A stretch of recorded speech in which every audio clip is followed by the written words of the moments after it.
निकले हैं कुछ लोग मेरी शख्सियत बिगाड़ने, किरदार जिनके खुद के मरम्मत मांग रहे हैं। दोस्तों आदाब, मैं तारिक आजमी। वाराणसी में बीते शुक्रवार को पूर्व आईपीएस अमिताभ ठाकुर की एक मामले में पेशी होती है। वाराणसी पुलिस पेशी करवाती है। आप पेशी के समय का कचहरी परिसर का, अदालत परिसर का ये सीन अपने स्क्रीन पे देख रहे होंगे, जहां भारी पुलिस बल की तैनाती में अमिताभ ठाकुर को कुछ इस तरीके से पेश किया जाता है कि समझ सके ताकत से टकराने का नतीजा क्या होता है, या फिर कह सकते हैं हमसे जो टकराएगा वो अमिताभ ठाकुर बन जाएगा। ये एक दिमाग में दहशत पैदा करने का तरीका भी हो सकता है। चलिए साहब, हम इस मुद्दे में बात करेंगे। आज हम बात करते हैं बलिया पुलिस की और मऊ पुलिस की कार्यप्रणाली पे। उत्तर प्रदेश में, जहां पे यह कहा जा रहा है कि उत्तर प्रदेश में माफिया शहर छोड़ के और प्रदेश छोड़ के भाग चुके हैं और बुलडोजर बाबा की सरकार है। उस बुलडोजर बाबा के बुलडोजर का ड्राइवर शायद बुलडोजर छोड़ करके बलिया में भाग चुका है। बलिया में एक हत्याकांड होता है, आयुष यादव हत्याकांड। बलिया के बिलसा रोड में बंसी कटरा के पास आयुष यादव की दिन दहाड़े गोली मार के हत्या कर दिया जाता है। समाजवादी पार्टी ने इसको बड़ी प्रमुखता से उठाया और समाजवादी पार्टी ने काफी विरोध प्रदर्शन किया। यहां पे सिर्फ आयुष यादव की हत्या नहीं हुई थी, एक और घायल था समीर कुमार, उसकी भी इलाज के दौरान मौत हो चुकी है। समीर कुमार ने अपने मरने के पहले अपने परिजनों को वीडियो पे बयान दिया था, उसने कुछ लोगों को नामजद किया था। आप इस बयान को जरूर सुनिए। रावी सिंह, उसके बाद गौरव यादव, ठीक है, एक आलफीम नाम का था, ठीक है, और 4-5 लोग थे। उसके बाद एक वो नाम था, क्या बताऊं, बिट्टू सिंह दरगाह के थे। वो लोग मुझे मारने की कोशिश की। मैम, आपने इस बयान को सुना है? ये एक मरने के पहले एक युवक का बयान है। जब समाजवादी पार्टी ने आयुष यादव हत्याकांड में गिरफ्तारियों की मांग के लिए धरना दिया था, तो वहां पे एक नाम उभर के आया था, गैंग 22-17-15। एक गैंग बताया गया कि ये 22-17-15 करके एक गैंग है, जो दबंग बाहुबलियों का गैंग है। नौजवान लड़के इसमें शामिल है। हमने भी अपने रिसोर्सेज से जानकारी इकट्ठा किया तो 22-17-15 बेलसरा रोड का पिन कोड है और इस पिन कोड के नाम पे एक गैंग बनाया गया है और गैंग जो है वो पूरा काम करता है। इस गैंग के कार्यशैली में यहां तक हत्या तक की बातें आ गई। इसमें मुख्य नामजद जो था रॉबिन सिंह था। जैसे कभी रॉबिन हुड हुआ करता था, उसी तरीके से ये रॉबिन सिंह है बलिया का। आप बिल्कुल सरप्राइज हो गए जान करके कि रॉबिन हुड का दोबारा पुनर्जन्म एकदम रॉबिन हुड के स्टाइल में रॉबिन सिंह ने, जो इस हत्याकांड में नामजद अभियुक्त है और एक नहीं 2 हत्याकांड में नामजद अभियुक्त है, रॉबिन सिंह ने मऊ कोतवाली में सरेंडर कर दिया। सरेंडर के पहले रॉबिन सिंह ने, जिसको पूरी बलिया की एसओजी, क्राइम ब्रांच सब ढूंढ रही थी, मगर रॉबिन सिंह तो रॉबिन हुड था, या आप कह सकते हैं वो मिस्टर इंडिया का गायब हो चुका इंसान था। मिस्टर इंडिया एकदम बना हुआ था और रॉबिन हुड नहीं मिल रहा था, यानी कि रॉबिन सिंह नहीं मिल रहा था।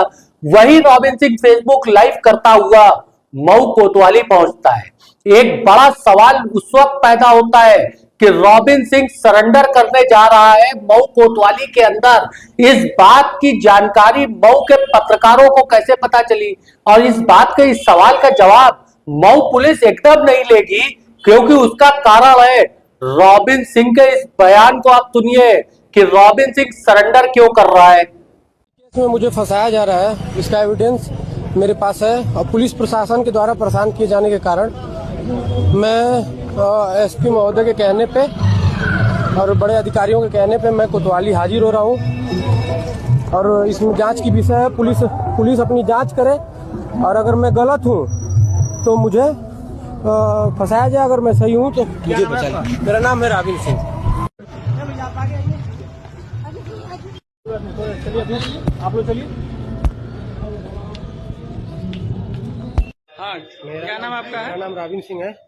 फर्जी केस में मुझे फंसाया जा रहा है और प्रशासन के दबाव देने के कारण मेरे घर परिवार को परेशान किया जाता है। मेरे पास एविडेंस था और कुछ लोग हैं जो दुश्मनी के कारण, रोहित कुमार गौतम ऐसे लोग हैं, मुझे फंसाए जाने के कारण मैं एसपी साहब के कहने पे कोतवाली आके आत्मसमर्पण कर रहा हूँ। पुलिस अपनी जांच करे।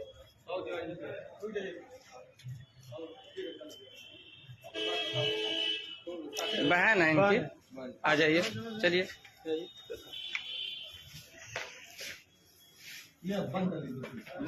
आपने देखा, इसने साफ साफ बताया कि कप्तान साहब से हमारी बात हुई, जिसको पूरी बलिया पुलिस ढूंढ रही थी, वो कप्तान मऊ से बात कर रहा था। कप्तान मऊ यानी कि एसपी मऊ ने रॉबिन सिंह को बोला कि मेरे लाल तुम क्यों फरार हो, तुम जाओ कोतवाली में सरेंडर कर दो।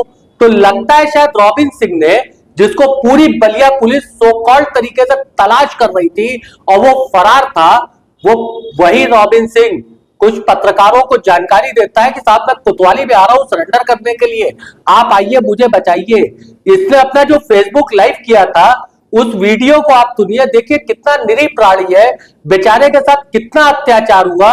और हाँ, बलिया पुलिस ने कई अपराधों को किस तरीके से दबा दिया, इस बेचारे के साथ कितना अपराध हुआ था, आप इसकी बेचारगी को जरूर सुनिए। एसपी महोदय से मेरा रिक्वेस्ट है कि 6 जून को रोहित कुमार गौतम जो हमारे विरोधी हैं, चुनाव को लेकर इनसे विरोध हुआ था, जो ये हमको अपना काफ़ी बड़ा दुश्मन मानते हैं और इनके ऊपर इनके 20 दुश्मन हैं। कोई कुछ भी करता है तो ये हमें फर्जी फंसाने की साजिश करते हैं। और 6 जून को इनके ऊपर गोली चली, इनको और राम प्रवेश साहनी को गोली लगी, जिसमें ये मुकदमा नहीं लिखा है। ये बात पुलिस प्रशासन भी जान रही है। उसके बाद फिर उसी महीने में 19 जून को संजय कुमार भारती को रामपुर थाने के अंतर्गत गोली मारा गया, जिसमें हमारा फर्जी नाम दिया गया। उस टाइम मैं सिवान से अपना काम करके देवरिया आया, देवरिया बैतालपुर भोजन किया, वहाँ का सीसीटीवी फुटेज निकाला गया और सीओ महोदय के द्वारा जांच की गई उस घटना की। और उस घटना में मैं नहीं था, तो उस केस से हमको बाइज्जत बरी किया गया।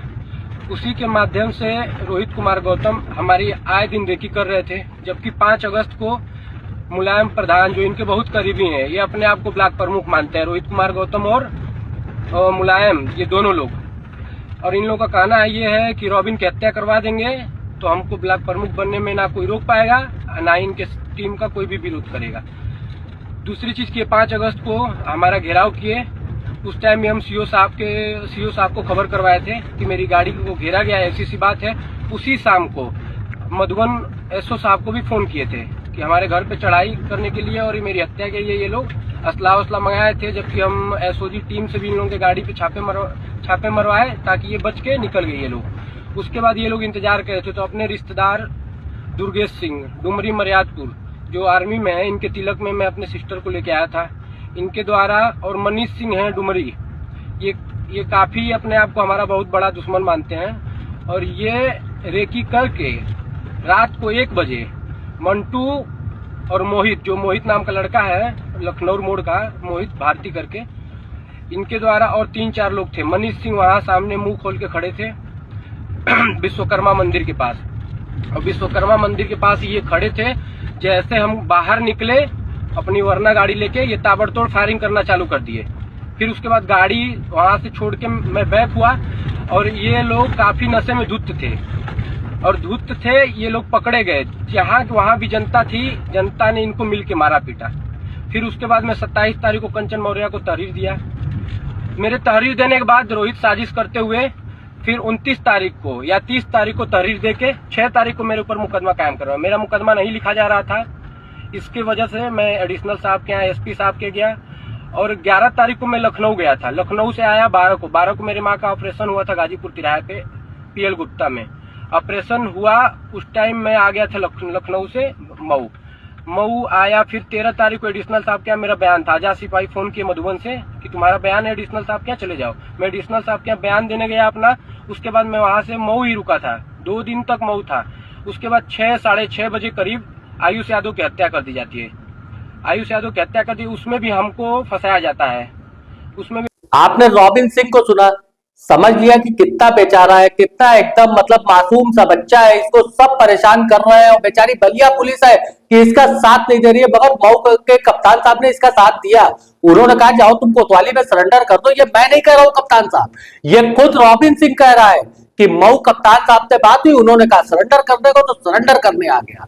आप तो इस सवाल का पता करेंगे नहीं, ना ही आपकी फोर्स पता करेगी कि आखिर वो पत्रकार जो मौके पे मऊ कोतवाली में खड़े थे, उनको कैसे पता चला कि रॉबिन सिंह सरेंडर करने के लिए आ रहा है।